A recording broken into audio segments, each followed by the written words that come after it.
O terceiro sinal é a vinda do anticristo. E eis que entre eles subiu outro chifre, pequeno, diante do qual 3 dos primeiros chifres foram arrancados. E eis que neste chifre havia olhos como os de um homem, e uma boca que falava grandes coisas.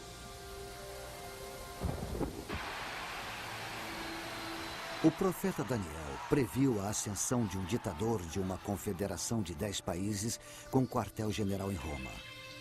Ele vai se posicionar contra Cristo nos últimos dias antes da segunda vinda. Ele previu um homem que arranca todos que se opõem a ele em sua ascensão até o poder absoluto. Seus olhos, os olhos de um homem, demonstram aguda inteligência.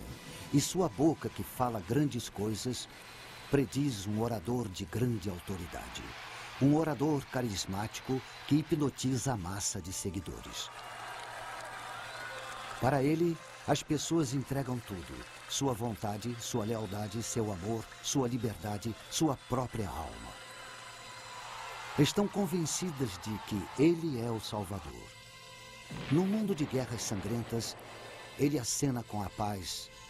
Num mundo tomado pelo terrorismo, ele estabelece a ordem. Ele estabiliza economias abaladas. Ele unifica seus seguidores numa nova ordem mundial. Nesse mundo de sofrimento, o nosso mundo, parecerá que é o enviado dos céus. Nada estaria mais distante da realidade. Ele é o anticristo enviado de Satanás. Soberano de rosto duro. Senhor da intriga, que irá ter sucesso em tudo que fizer.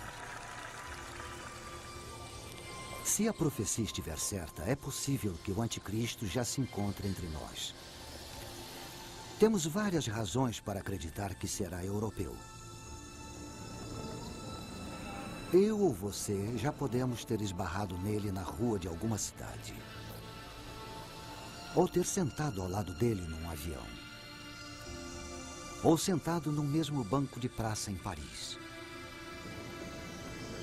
Para milhões de cristãos, ele é o inimigo.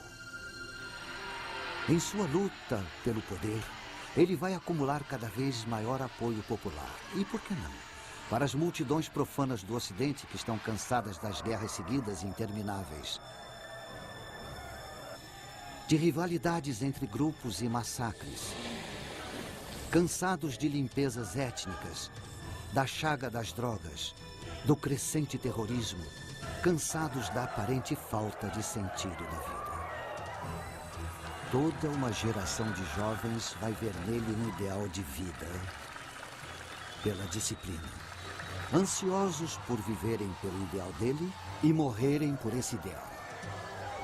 Os fiéis têm certeza de que ele vai conquistar o poder absoluto sobre todos os homens, mulheres e crianças dentro da confederação de 10 países, do início até o fim. Ele vai decidir quem deve nascer e quem deverá ser abortado. Em quem se deve investir e quem deve ser bucha de canhão. Porque sua insinuante plataforma de paz um dia irá se tornar um trampolim para a guerra.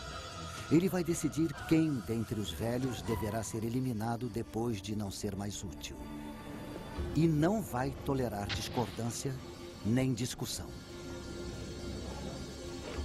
Para compreender toda a sedução e o enorme poder do anticristo, podemos nos voltar para o passado, para a triste primeira metade do século XX. Adolf Hitler oferece uma visão plausível do que podemos esperar do anticristo. Realmente, quando Hitler estava no poder, havia quem acreditasse que ele era de fato o anticristo. Isso é compreensível se estudarmos o rosto de Hitler. É claramente o mesmo do rei de rosto duro, previsto pelo profeta Daniel. Hitler, com certeza, foi um mestre da intriga. E os olhos? Astúcia, aguda inteligência. E quanto ao que Daniel disse sobre um ditador com uma boca que dirá grandes coisas, Hitler foi um enfeitiçador. Mediante uma série de comícios públicos planejados e sua própria oratória hipnótica, Hitler se tornou o líder supremo da Alemanha. Ele dizia que só queria devolver à Alemanha seu lugar correto entre as nações do mundo pacificamente. Um arauto da paz.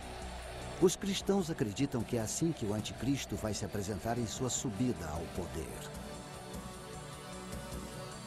Se anexasse a Europa a seu terceiro Reich, Hitler seria o senhor de praticamente todas as colônias europeias mais importantes do Império Romano. Era apenas uma questão de mudar sua capital de Berlim para a própria Roma. Mas Britânia, a Grã-Bretanha, recusou-se e o rechaçou.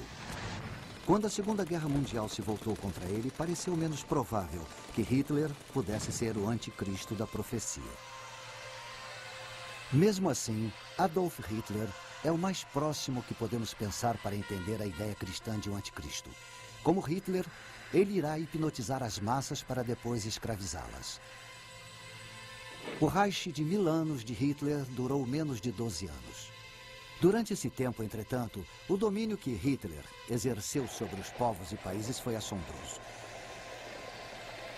Mesmo assim, pelos padrões de hoje, as ferramentas de que ele dispunha para exercer seu controle eram primitivas. Não havia o uso da eletrônica que temos hoje. O ditador profetizado, o anticristo, vai ser um Hitler moderno. Mas diferente de Hitler, todos os espantosos avanços da tecnologia eletrônica estarão à sua disposição. Enormes redes midiáticas e meios eletrônicos de lavagem cerebral estarão a seu serviço. As armas mais destrutivas estarão sob seu comando. E ele vai programar a humanidade para servi-lo.